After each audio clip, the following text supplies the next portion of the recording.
Healthy, budget-friendly, and most importantly, full of flavor.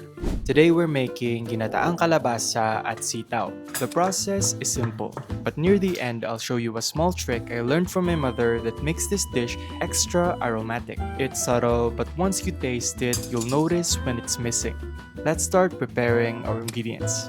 First, let's slice 350 grams of pork into small bite-sized pieces. I'm using pork leg or piget, but other cuts like pork belly or liempo or pork shoulder or kasim will also work. You can even use chicken, shrimp, or fish depending on what you have. After slicing, set the pork aside. Next, let's prepare our main ingredient, Calabaza squash. We'll be using about 1.5 kilograms of raw calabaza, which gives us a little over 1 kilogram after peeling and cleaning. Scrape out the seeds, then peel the skin using a sharp knife. Some people use a peeler for this, but calabaza skin can be pretty tough, so a knife is usually easier. But if you're built different and want to use a peeler, go ahead.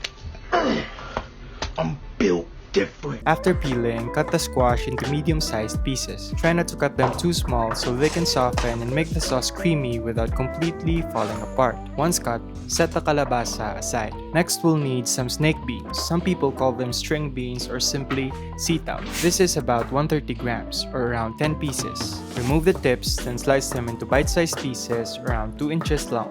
After slicing, set them aside. For our aromatics, we're keeping it simple, starting with red onions.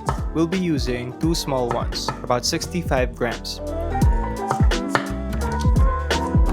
You can also use yellow onions, white onions, or even shallots for this. Peel the skin, then slice the onion into thin strips. Once sliced, set them aside. Next, we'll need 4 large cloves of garlic, about 25 grams. Remove the root ends, then lightly smash them using the side of your knife. For this recipe, we're going to mince 2 cloves finely and keep the other 2 cloves smashed with the skin on. You'll see why we're using 2 different garlic preparations later on. Once done, set them aside. Lastly, we'll need about a thumb-sized piece of ginger, or around 10 grams. If you've seen some of my older videos, this won't be new to you. But for the new viewers, one trick I use to keep ginger fresh is storing it sliced in the freezer. This keeps it from drying out too quickly compared to storing it in the pantry. Slice the ginger into strips, then set it aside. Alright, time to cook. Heat up a large pan over medium heat. Then add a bit of cooking oil, about 1 tablespoon or less. Once the oil is hot, add the onions and give them a good stir. When the onions start to soften, add the minced garlic and saute for a few seconds, just until fragrant. Then, add the ginger and continue sauteing for a few seconds to build the base flavor of the dish. Next, for that extra umami boost, we're adding 1.5 tablespoons of ginisang bagoong. Saute it with the aromatics for a bit to bring out its flavor and help it blend better into the sauce later. Next, add the sliced pork and mix it well with the aromatics and bagoong. Let it cook for a few minutes until the pork starts to change color and release some of its own fat. This helps build more flavor before we add the coconut milk.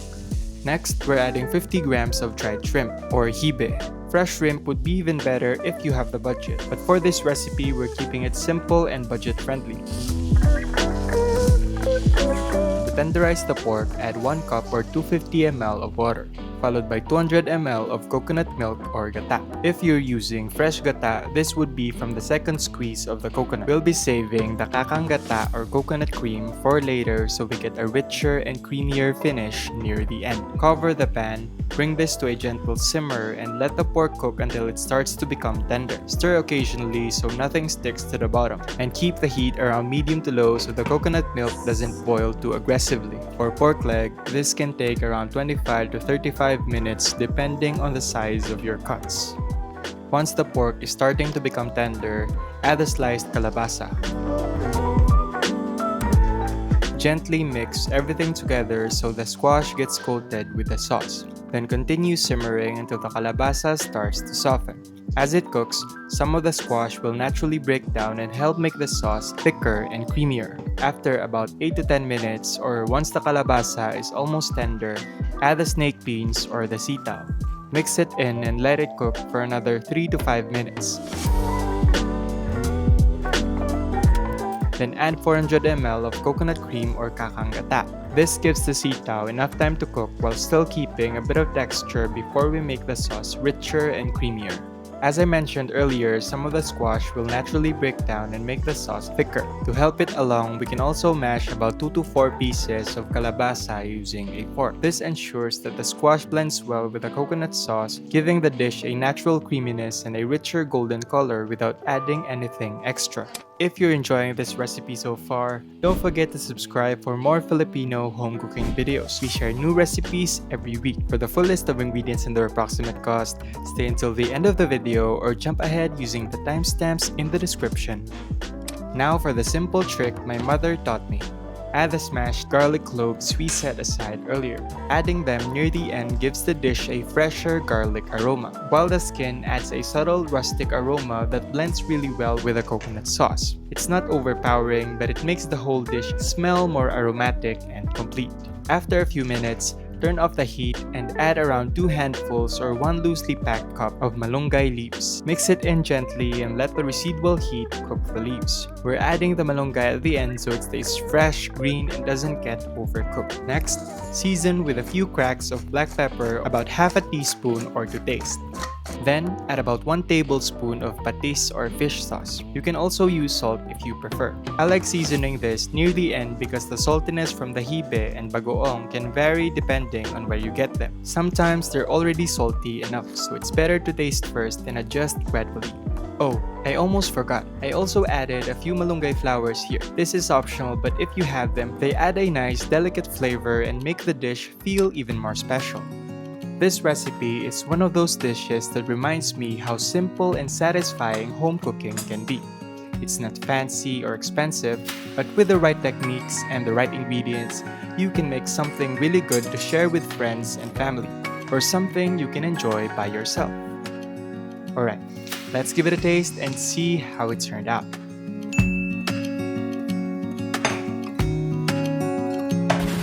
The calabaza is soft, naturally sweet, and it blends really nicely with a creamy coconut sauce. The sitaw still has a bit of a bite.